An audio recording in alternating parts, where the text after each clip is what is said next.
E aí eu quero agora que você faça uma pequena reflexão, certo? A chuva ácida, ela é perigosa para o ser humano? Quais são os riscos decorrentes da chuva ácida, certo? Essa é a primeira atividade.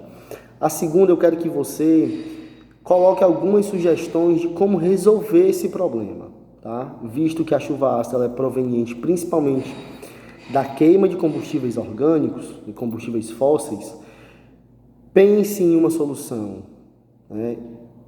Monte uma estratégia para resolver esse problema. Como você faria, certo? Esse é um desafio, tá bom? E perceba que tudo isso, o processo de desmatamento, a chuva ácida, o efeito estufa, que basicamente é o que?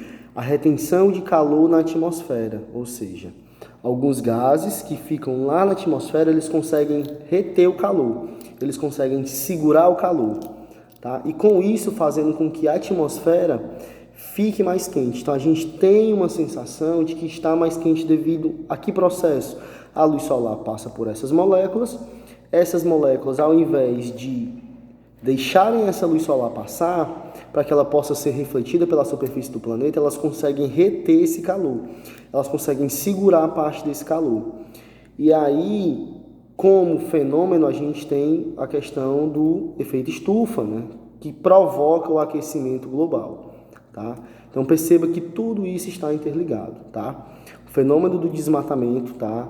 Quanto mais se desmata, menos consegue se firmar carbono no solo. Por que eu estou falando isso? As árvores, né, as plantas de um modo geral, elas realizam fotossíntese, que é a retirada de carbono da atmosfera, tá? Fixando esse carbono no solo. Então, se eu tenho poucas árvores fazendo esse processo, a tendência é que o efeito estufa aumente, tá? Então, perceba que existe uma relação.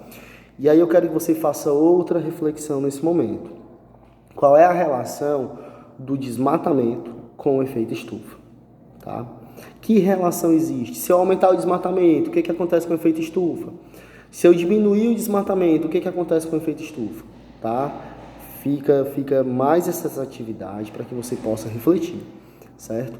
Eu vou te encaminhar 2 vídeos que vai tratar um pouquinho mais profundamente sobre esses assuntos e eles são ilustrativos, tá bom?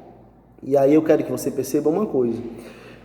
Quando a gente fala do desmatamento, quando a gente fala da chuva ácida, quando a gente fala do efeito estufa, a gente também está falando indiretamente sobre os ciclos biogeoquímicos, certo?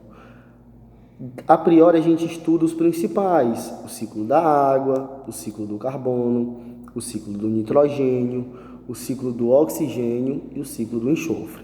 Então eu quero que você faça um esqueminha, tá? No seu caderno, você vai fazer um esquema do ciclo da água. Como é que a água se comporta na natureza? Primeiro a água está nos rios, depois ela evapora, vai para as nuvens, das nuvens elas se condensam e voltam em forma de chuva. Então, essa é uma parte do ciclo da água. O ciclo do carbono, você vai dar uma pesquisada no seu livro, uma pesquisada na internet, vai dar uma olhada como é que funciona o ciclo do carbono, certo? O ciclo do nitrogênio, o ciclo do oxigênio, o ciclo do enxofre. Essa é mais uma atividade para você, tá bom? Eu espero que eu possa ver em breve você na escola.